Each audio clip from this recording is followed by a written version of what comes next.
2025년 8월 24일 안디옥 청년부 예배 설교를 시작합니다. 오늘 설교 제목이에요. 같이 읽어볼까요? 시작! 사랑은 거래가 아니다. 원수도 사랑하라 입니다. 오늘 설교는요, 아주 익숙한 말씀에 대해 나눌 것입니다. 누구나 들어봤을 아주 유명한 예수님의 말씀이죠. 우리 기억나시나요? 한참 시간이 좀 지난 것 같네요. 사랑에 대해서 주제 설교를 할 때에 이 본문의 말씀을 인용하기도 했었습니다. 그래서 원수를 사랑하라라는 부분에 대해서 우리가 조금 나누었죠. 우리가 마태복음의 여행을 하면서 이 본문을 오늘 본문으로 만나게 되었습니다. 하나님은 이렇듯이 반복해서 사랑이 무엇인지를 전하게 하십니다. 참 감사한 일입니다. 이 유명한 예수님의 말씀, 바로 원수를 사랑하라는 말씀이에요. 교회를 다니지 않는 믿음이 없는 사람들도요, 주님의 말씀, 원수를 사랑하라를 알고 있습니다. 오늘 본문에 그 말씀이 있지요.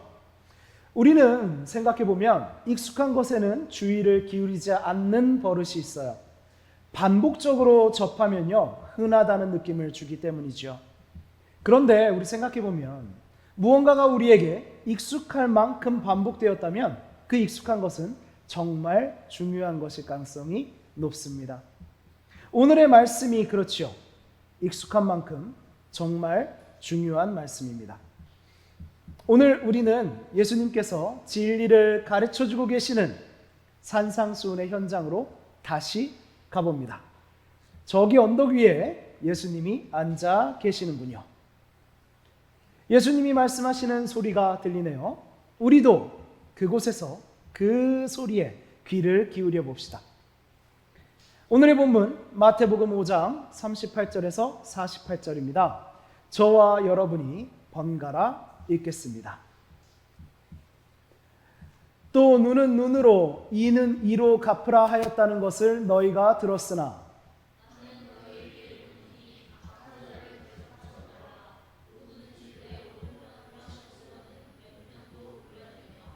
또 너를 고발하여 속옷을 가지고자 하는 자에게 겉옷까지도 가지게 하며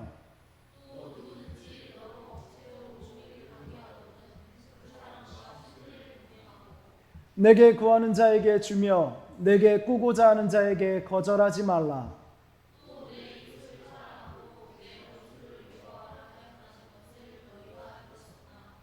나는 너희에게 이르노니 너희 원수를 사랑하며 너희를 박해하는 자를 위하여 기도하라.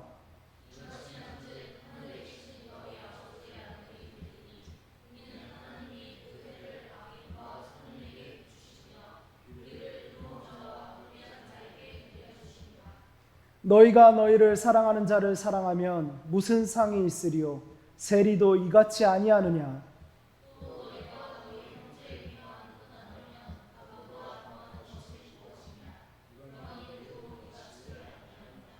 다 같이 읽겠습니다. 그러므로 하늘에 계신 너희 아버지의 온전하심과 같이 너희도 온전하라. 아멘. 예수님의 말씀을 들었습니다. 지난 시간에 우리는 우리의 맹세는 과연 진실한가를 나누었고요. 주님의 말씀 안에서 옳은 것은 옳다, 아닌 것은 아니라 하는 삶, 그 단순하고 진실된 삶을 살라고 배웠어요. 여러분의 삶은 옳다, 아니다, 단순하면서도 분명한 삶을 살아가고 계신가요?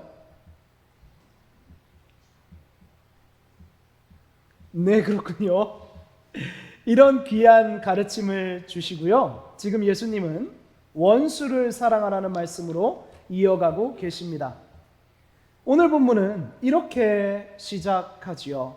43절을 보시면요. 또 내 이웃을 사랑하고 내 원수를 미워하라 하였다는 것을 너희가 들었으나 라고 말씀하고 계세요. 너희가 들었으나. 여러분, 마태복음 안에서 너희가 들었으나는 무엇을 의미한다고 말씀드렸습니까? 그렇죠. 너희가 이렇게 배웠으나, 너희가 이렇게 하고 있으나 라는 뜻이라고 말씀드렸어요. 이 시대에 하나님 말씀을 가르치던 사람들은 서기관과 바리새인들이었지요. 지금 시대로 말하면요, 목사와 신학자라고 생각하시면 이해가 쉬우실 거예요.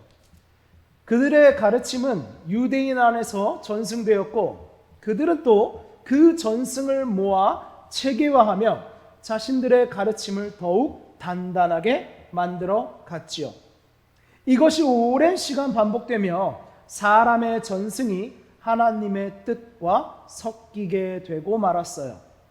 그래서 예수님은 산상수훈의 현장에서 바리새인과 서기관의 가르침과 진짜 하나님의 가르침을 대비시키고 계시지요. 당시의 바리새인과 서기관들은 이렇게 가르쳤습니다. 본문에도 있죠. 이웃을 사랑하고 원수를 미워하라 라고 말이에요. 그들은 왜 이렇게 가르쳤고 유대인들은 왜 이것에 동의하여 전승으로 지켜갔을까요? 이 해석의 배경을 한번 살펴보려고 해요. 이스라엘은요, 좀 특이한 나라입니다. 저는 이렇게 표현하고 싶어요. 이스라엘은 싸워야 하는 운명을 가지고 있었어요. 무슨 말이냐면 여러분 다 아실 겁니다. 하나님이 아브라함을 부르실 때 우리는 창세기에서 아브라함의 부르심이 앞쪽에 나오죠. 성경 전체를 보면요. 그러니까 천지창조와 아브라함을 부르신 시간이 가깝다고 생각하는 경향이 있습니다. 아닙니다. 우리가 선악과 사건을 통하여서 우리가 죄인이 되고 죄가 이 세상에 들어오고 나서 이 죄는 엄청나게 퍼져나가죠. 우리 모두가 죄인이기에 하나님을 잊고 죄에 빠져 사는 세상. 또 사람들은 그것이 옳은 줄 알고 죄를 반복하는 세상.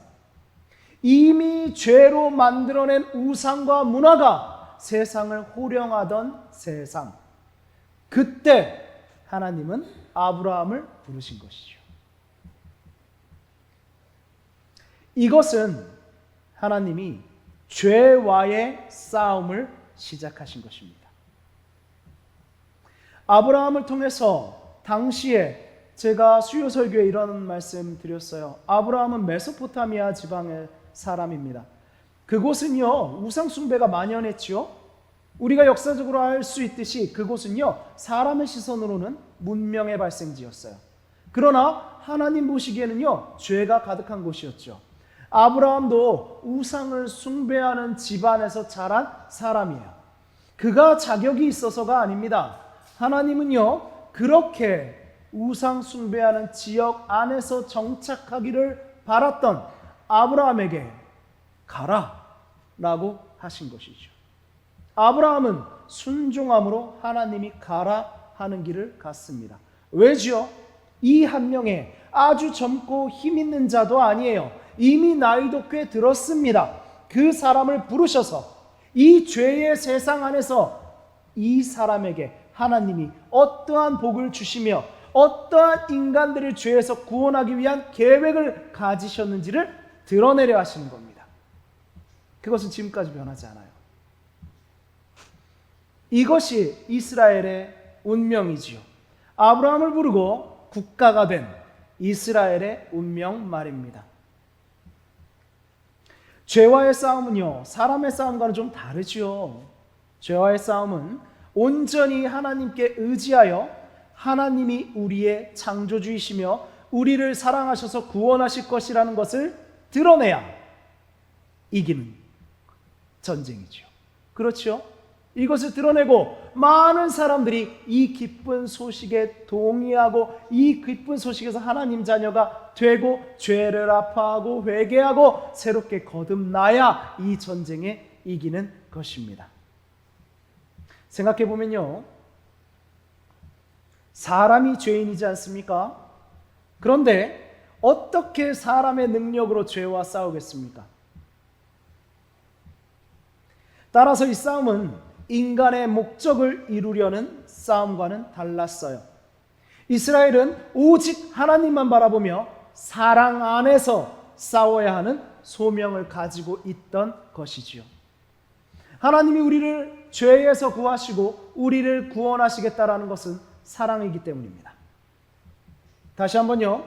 이스라엘은 오직 하나님만 바라보며 사랑 안에서 싸워야 하는 소명을 가지고 있던 것이지요. 그래서 이스라엘은요, 죄를 미워하고 사람은 긍휼히 여겨야 했습니다. 그런데요, 우리 한번 생각해 봐요. 그게 쉬울까요?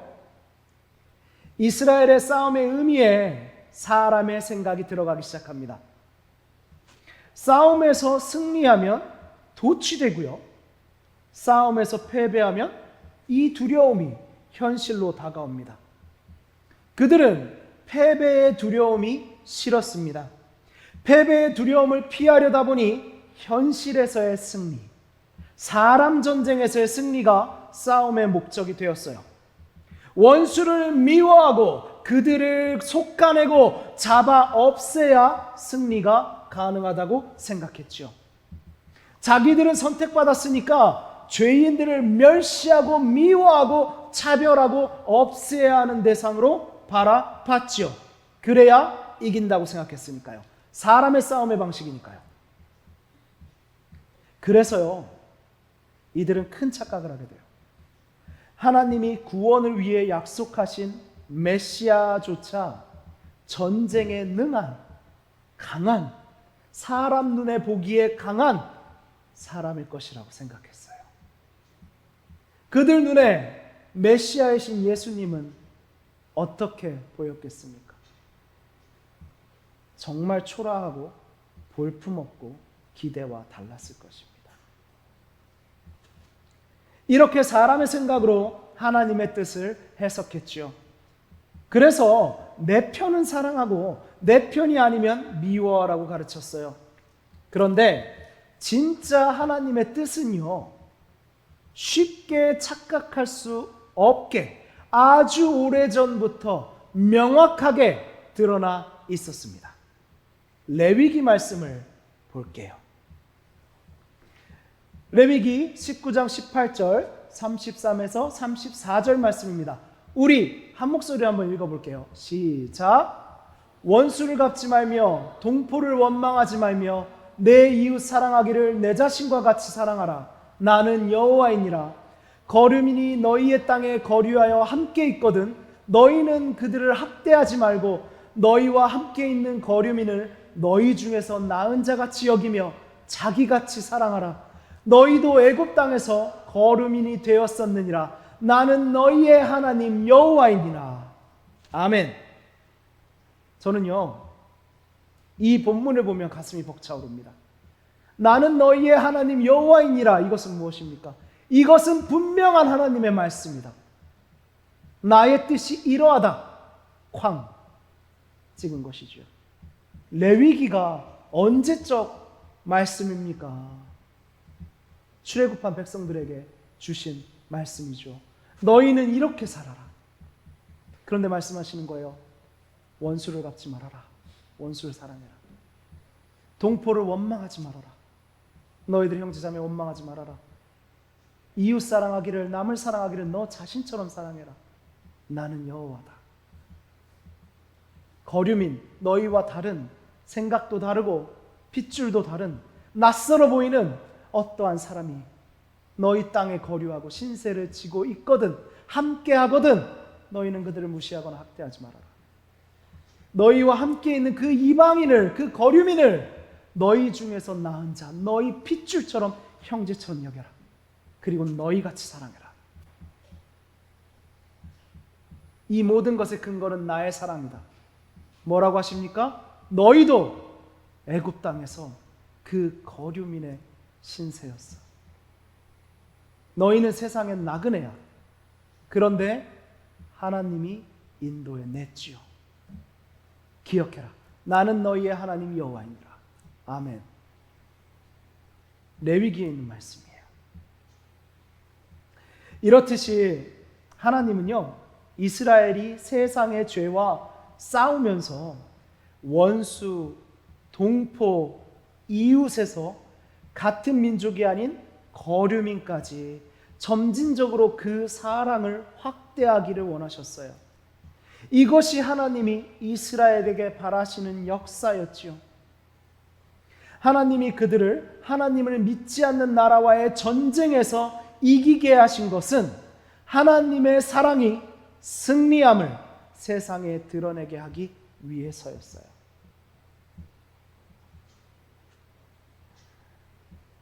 이렇듯이 하나님은 분명하게 자기의 사랑을 기록되게 하셨으나 참 신기하죠? 사람들은, 이스라엘 백성들은 하나님의 진짜 뜻을 알지 못했어요. 그들은 사람의 싸움에서 이기고 싶었죠.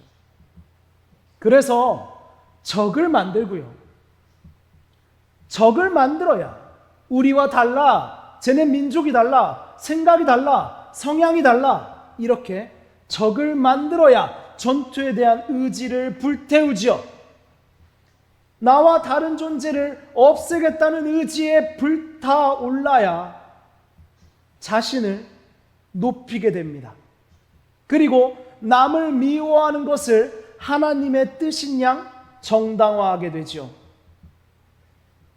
이스라엘이 그랬습니다. 지금 특정한 대상들을 증오하기를 부추기는 교회의 모습을 바라보며 우리가 깊이 생각해 봐야 할 이야기예요. 이렇게 하나님의 말씀에 대한 오해가 가득한 시대에 예수님이 지금 저 언덕 위에서 말씀하고 계신 겁니다. 다시 그 현장으로 가보죠. 여러분, 예수님이 누구십니까? 예수님은 하나님의 아들이시지요? 아멘. 아들은 아버지를 드러내는 존재입니다. 예수님이 드러내시는 아버지의 진짜 모습은요, 45절에 나타나 있습니다. 함께 읽겠습니다. 시작. 이같이 한즉 하늘에 계신 너희 아버지의 아들이 되리니 이는 하나님이 그 해를 악인과 선인에게 비추시며 비를 의로운 자와 불의한 자에게 내려주심이라. 아멘. 하나님이요, 여러분, 해는요 악인과 선인에게 다 비춰집니다. 농작물을 꽃 피우게 하고 열매 맺게 하고 땅을 젖게 하고 생명을 나타나게 하는 그 비는요, 의로운 자와 불의한 자에게 다 내려주십니다. 하나님은 죄를 미워하시지만 사람을 멸하지 않으시고 차별치 않으시고 죄에서 돌이키기를 기다리시며 우리를 위해 이 은혜의 삶이라는 선물을 주신 거예요. 그 사랑, 레위기의 말씀부터 이어진 우리의 아버지의 모습이고 이것이 하나님의 온전한 사랑입니다. 예수님은 앞선 산상수훈의 가르침들과 마찬가지로 사람의 위선으로 만들어낸 하나님의 모습이 아니라 진짜 하나님의 사랑과 뜻을 드러내고 계신 거예요. 산상수훈은요, 반복해서 우리에게 알려주지요. 외식을 버리고 중심으로, 위선을 버리고 진짜 선으로 나아가라고 말합니다. 오늘의 가르침은 우리에게 세 가지를 알려줍니다. 첫째입니다. 함께 읽겠습니다. 사람의 윤리관과 대비되는 하나님의 윤리관입니다. 우리 본문 한번 보지요. 사람들은 생각합니다. 이웃만 사랑하고 원수를 미워해야죠. 그래서 이기죠. 사람들은 또 생각합니다. 어떻게 합니까? 우리를 사랑하는 자를 사랑하고 우리를 사랑하지 않는 자는 함께 미워해야죠. 사람들은 생각합니다. 형제에게 잘해야죠. 직접 관련이 있어야죠. 이익을 나눠 갖는 사람들이 함께 번영해야죠. 남이 무슨 상관이랍니까? 하나님 뭐라고 말씀하십니까? 아니야. 그렇지 않은 자를 사랑하는 거야.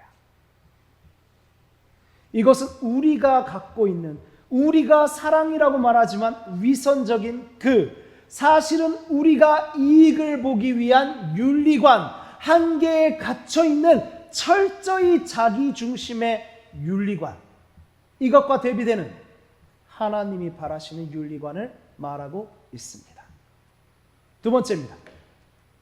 하나님은 어떤 분인지 생각하고 따르게 하지요. 45절에 이런 말씀이 있잖아요. 이같이 한즉 하늘에 계신 너희 아버지의 아들이 되리니. 이같이 하는 자가 하나님의 아들이라고 말씀하십니다. 원수를 사랑하는 자가 하나님의 아들이라고 말씀하십니다. 우리 이곳에도 아버지가 있죠. 저도 아버지입니다. 우리 요한 형제도 아버지죠. 우리 두 자녀의 아버지네요. 기상 형제 오랜만에 왔어요. 아버지가 될 소식이 있어요? 아버지가 될 거죠. 우리 가정을 이루고 부모가 될 것입니다. 아버지는 아들에게, 자기 아들에게, 자기 자녀에게 좋은 것을 주고 싶죠. 또한 아버지가 주신 것을 잘 받아들이고 잘 자라고 이어가는 것이 아들이고요. 생물학적으로도요, 아들은 아버지를 닮았어요. 저는 이제 어머니를 보고 저를 보면 여러분들은 제가 어머니를 굉장히 많이 닮았다고 생각하죠? 맞아요.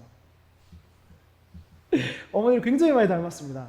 어머니가 가끔 파마하신다고 이렇게 미용실에서 머리를 올백으로 쫙 붙이고 계시면 섬뜩할 때가 있어요. 네. 어머니, 거울에 비친 어머니의 모습을 보면서 저는 노후 준비를 합니다. 내가 저렇게 생겼구나.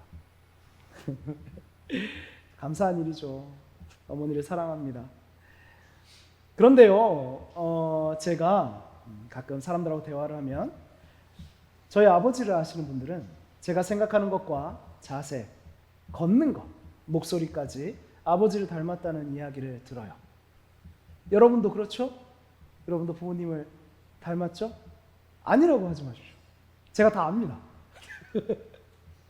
맞아요. 우리는 부모님을 닮았습니다. 우리는 아버지를 닮았습니다. 전능하신 하나님이 그러면 아들에게 주고 싶으신 게 있을 거예요. 전능하신 하나님이 아들에게 주신 능력, 그리고 우리가 그것을 따라서 아버지를 닮아가는 것, 우리가 그분의 자녀라 불리는 것은요, 바로 오늘 원수를 사랑할 수 있는 능력입니다. 하나님이 그런 분이지요. 하나님이 우리에게 그렇게 하신 분이에요. 우리는 아버지가 닮은 자녀가 되어야 할 줄로 믿습니다. 세 번째입니다. 함께 읽겠습니다. 하나님의 자녀를 세상과 대비되게 하신다예요. 여러분, 우리가 세상과 대비되는 것은요, 우리가 아버지를 닮아가는 거예요. 여러분들은 탕자의 비유를 아실 거예요. 우리가 하나님의 통치에서 떠났지요. 하나님이 주신 복에서 떠났습니다. 우리는 우리가 결정권자가 되고 싶었어요.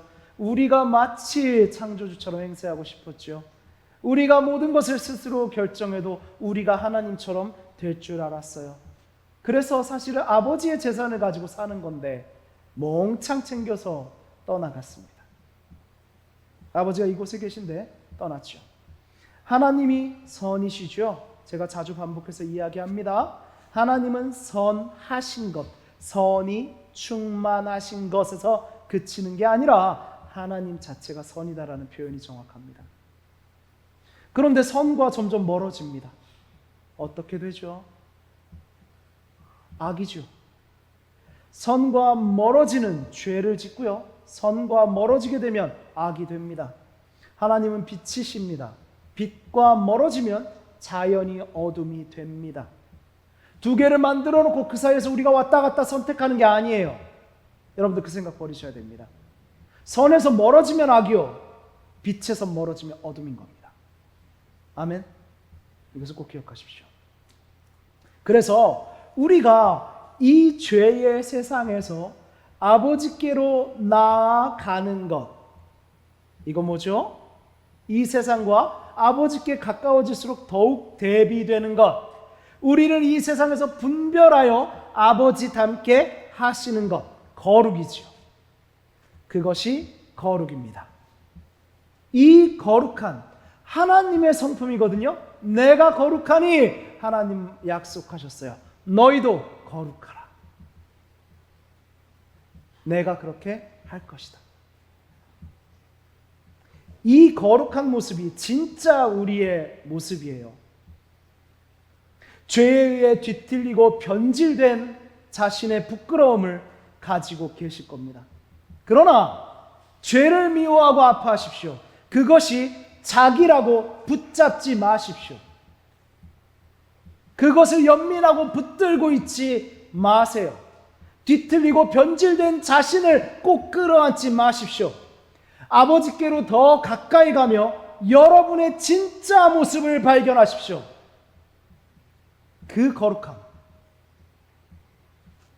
그게 진짜 여러분의 모습이에요.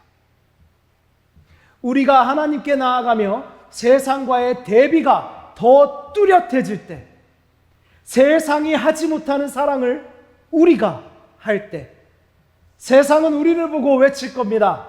진짜가 나타났다. 여러분, 진짜는 귀하고 동경을 받습니다. 하나님께로 가십시오. 여러분들이 귀하고 동경받을 것입니다.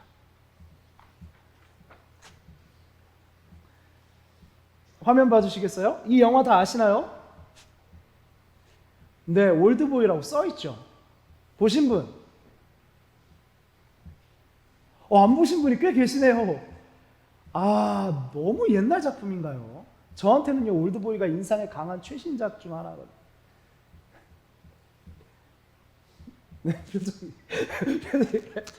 네, 그래요. 여러분, 영화나 소설에는요, 흔히 복수 이야기가 등장하죠. 사람은요, 복수 이야기를 되게 좋아해요. 왠 줄 아세요? 우리도 되게 복수하고 싶거든요. 참고 있는 게 너무 많거든요. 우리도 막 복수하고 싶어요. 그래서 우리는요, 이런 작품들을 통해서 카타르시스를 느끼고 싶어 합니다. 이 올드보이라는 영화는요, 하나의 비극적인 복수극이죠. 이 영화는요, 많은 사람들의 공감을 샀고요, 아마 한국 영화가 세계에서 주목을 받는데 크게 기여한 작품입니다. 이 영화의 감독인 박찬욱 감독은 세계적인 거장의 반열에 올라갔죠. 이 영화로 말입니다. 오대수라는 주인공이 있죠. 감금됩니다. 어느 날 갑자기. 자기가 왜 갇혔는지를 몰라요. 그래서 군만두만 넣어줍니다. 무려 15년이에요. 왜일까 생각합니다. 내가 여기 왜 갇혔을까? 그는 나와서 그 이유를 찾아가기 시작합니다. 이 오대수를 가둔 사람은 이름이 생각 안 나네요. 유지태가 연기한 저 사람이에요. 우리는 알고 있죠? 유지태에게는 이유가 있습니다. 오대수는 15년 동안 자기를 가둔 사람에게 복수하기 위해서 유지태를 찾아갑니다. 유지태는 그 길까지 알고 있었어요. 그래서 만났을 때 사실은 이게 내가 너에게 복수하는 거야 라는 말을 합니다. 유지태는 이 오대수란 사람에게 복수하고 싶은 게 있었거든요. 여튼 두 사람의 복수는 그렇게 충돌합니다. 영화의 내용을 기억하시는 분들은 알 거예요. 그 복수가 끝나고 이 두 주인공의 모습 말입니다. 보셨던 분들 알죠? 야, 복수 끝나니까 그래, 다 했다, 이제 제대로 살아보자. 이 두 주인공 다 그렇지 못합니다. 이 복수의 끝에서 둘 다 눈물을 흘리고 피를 흘리고 비극적인 모습을 맞이하게 되죠. 그들은 이 복수를 통해 무엇을 얻었습니까? 무엇보다 우리가 생각해야 될 것은요, 그 복수는 정말, 이 유지태는요, 사실 스폰가요? 이 오대수와 자기 누나의 사연이 있었어요. 그 복수를 한 건데요, 이 유지태가 한 행동은 정말 그 누나를 위한 것일까요? 아니면 자기의 이 복수심의 해소를 위한 것일까요?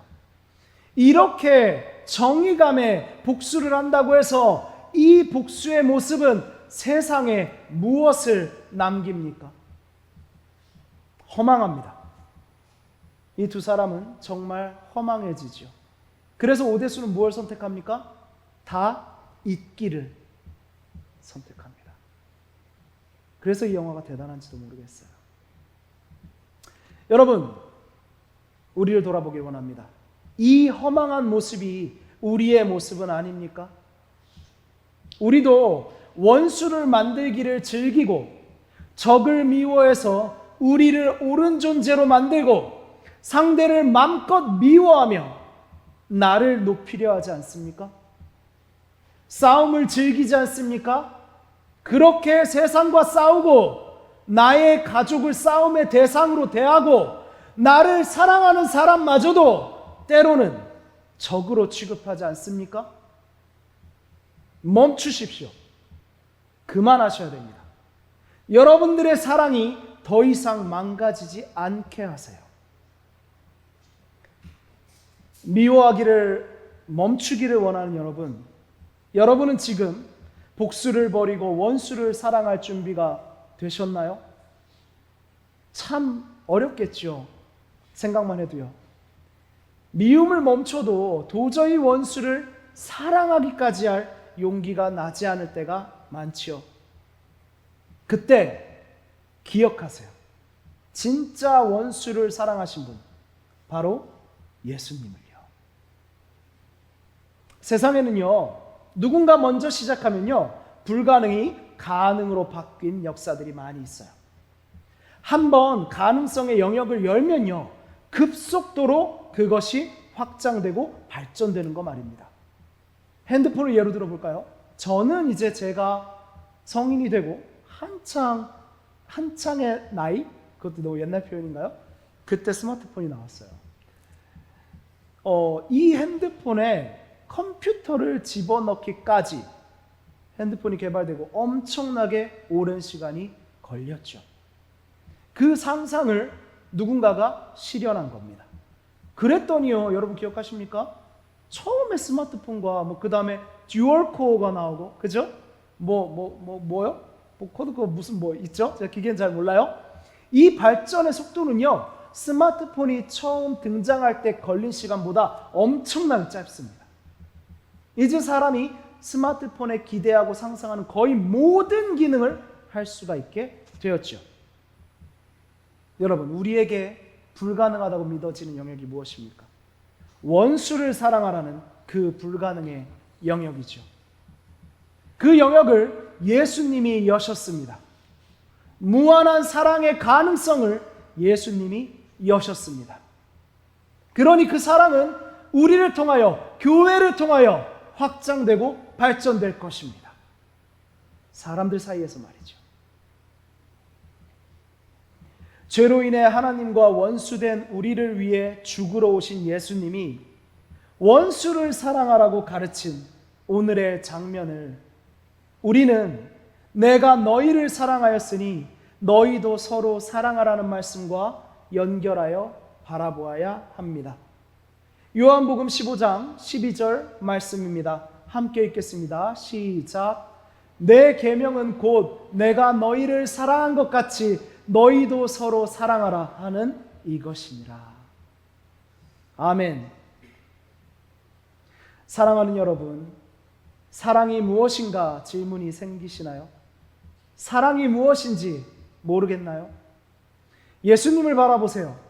그 십자가가 사랑입니다.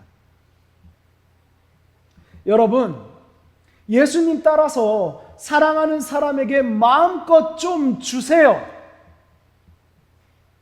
요즘은요, 주라는 말을 잘 못합니다. 주면 바보래요. 요즘 유튜브에서 사랑을 가르쳐 준다면서 이런 말 많이 하더군요. 이렇게 해야 이렇게 받을 수 있어.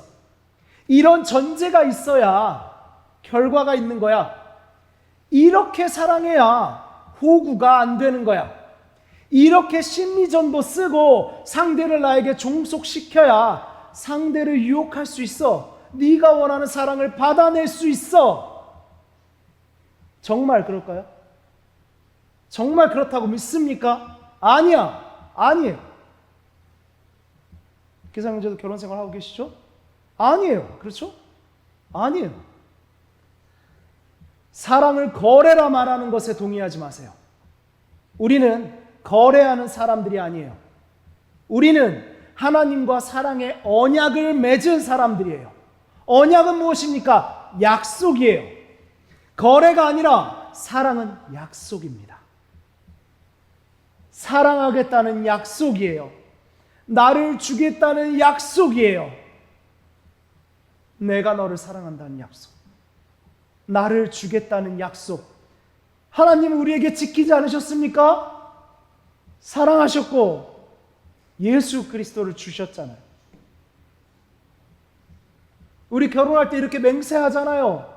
크리스천들. 온갖 심리전에 능하고 온갖 권력에 능하고 누가 잘했네 못했네 내가 몇 개 줬네 몇 개 받았네는 그렇게 계산을 잘하는 사람들이 이 맹세는 그 계산 앞에서 버립니다. 여러분, 사랑은 거래가 아니에요. 거래가 아니라고 맹세했지 않습니까? 지키십시오. 로마서 5장 8절 말씀입니다. 함께 읽겠습니다. 시작. 우리가 아직 죄인 되었을 때에 그리스도께서 우리를 위하여 죽으심으로 하나님께서 우리에 대한 자기의 사랑을 확증하셨느니라. 아멘.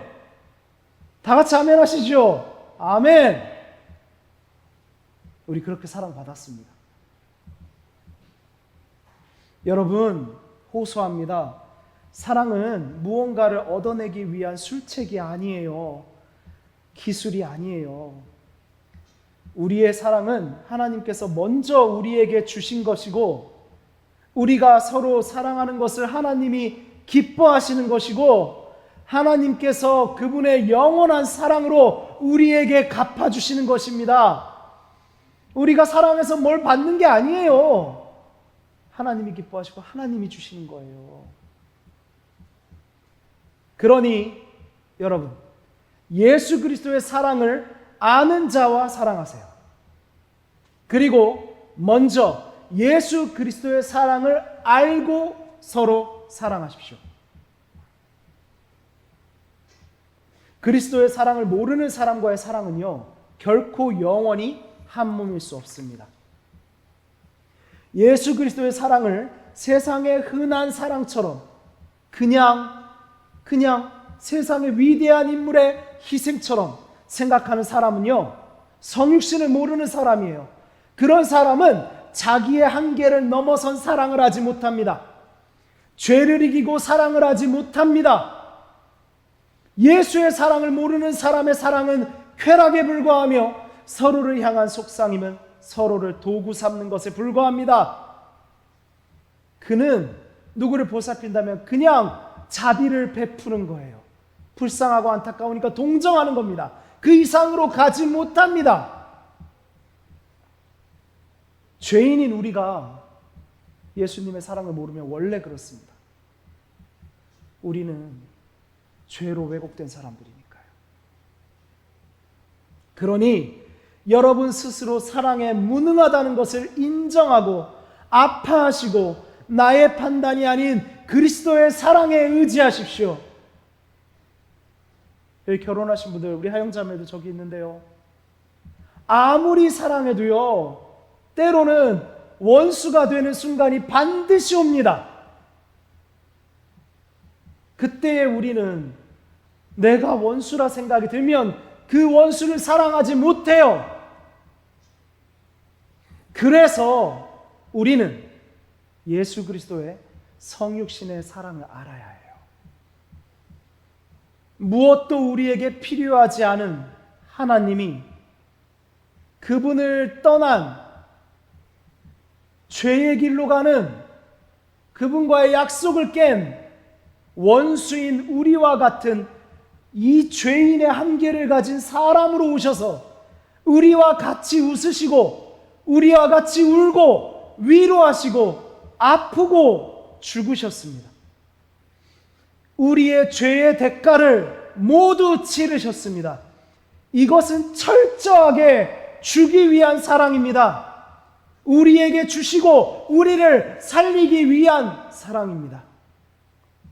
우리는 예수께서 우리가 되신 성육신의 사랑을 우리의 사랑으로 받아들여야 합니다.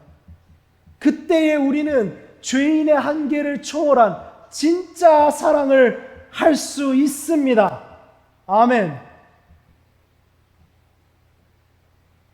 여러분 중에 교제할 상대를 찾으실 때 이 예수 그리스도의 사랑을 올바르게 고백하는지, 그러한 신앙관을 가졌는지를 우선으로 보는 사람들이 우리 교회에 있어요.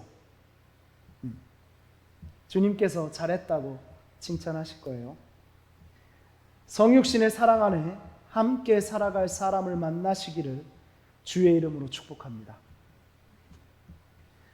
사람의 교만과 죄성이 만들어낸 가짜 사랑들, 사랑한다면서 증오하는 거짓말이 가득한 사람 사이의 이 벽을 자기를 희생하심으로 허무신 예수님.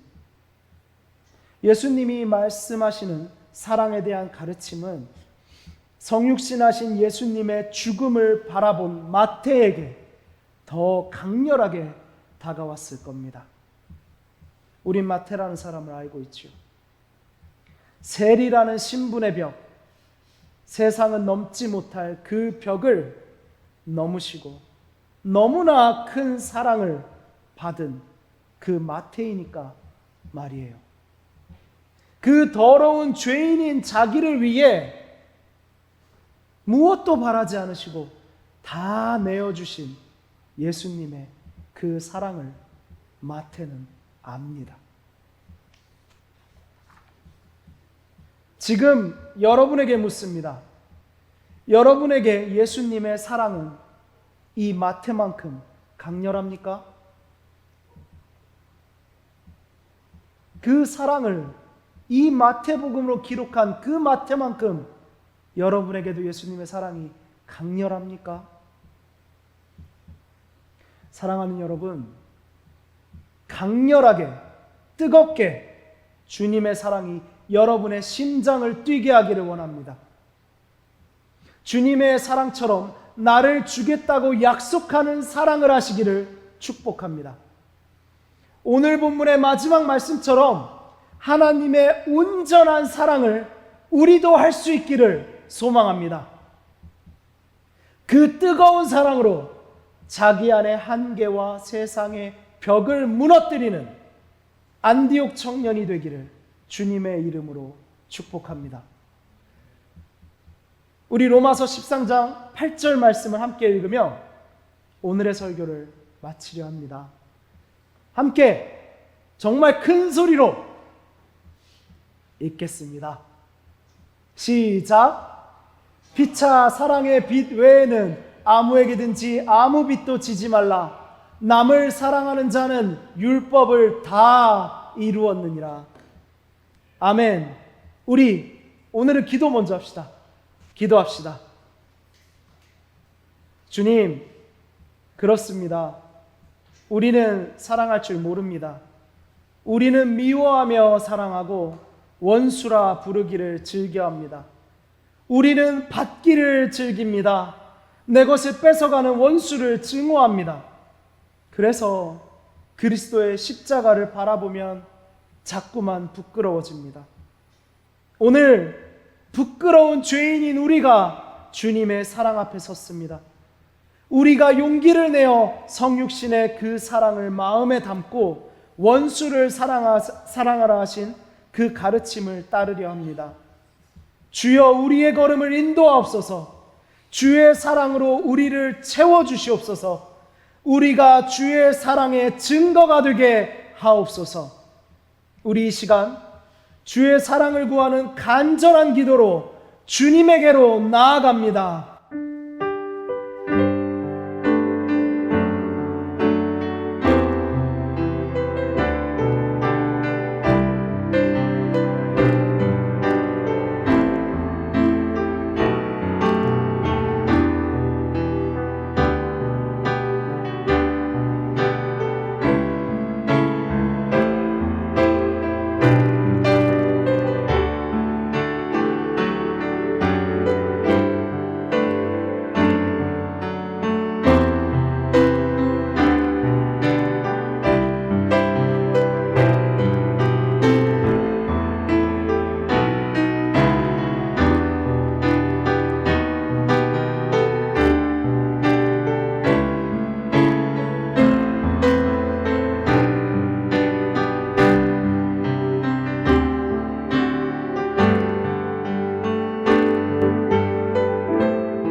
우리에게 사랑이 없습니다.